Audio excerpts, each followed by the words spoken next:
news, today's news. CBS News on the Hour, sponsored by Liberty Mutual Insurance. I'm Wendy Gillette in New York. The White House says the Treasury Department is working with bank regulators as they step in to help two banks that collapsed. I'm Stephen Portnoy in Washington, where the president assures Americans their banking system is safe.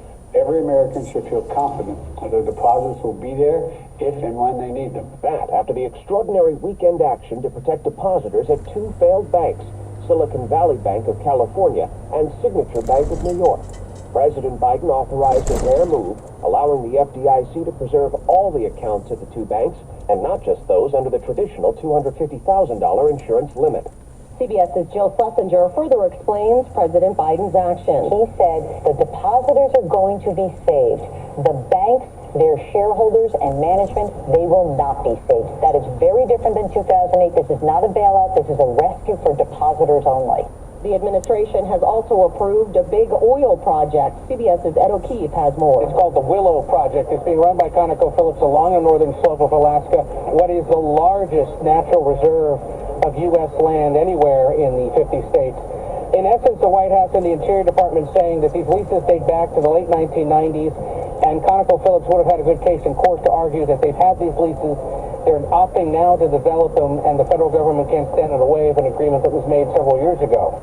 Former President Trump's ex-lawyer, Michael Cohen, spoke ahead of his testimony before a grand jury in Manhattan about alleged hush money payments. This is not revenge, right? What this is about accountability. I don't want to see anyone, including Donald Trump, indicted, prosecuted, convicted, incarcerated, simply because I fundamentally disagree with them. This is all about accountability. He needs to be held accountable for his dirty deeds. A global study of toilet paper finds all the products tested contain toxic so-called forever chemicals. CBS's Vicki Barker reports. A study of 21 major toilet paper brands in the U.S. and elsewhere found all contain PFAS, a class of toxic chemicals linked to cancer, fetal complications, and other serious health issues. The study looked only at how PFAS enters the food supply via wastewater contamination, not at any potential effects on individual consumers.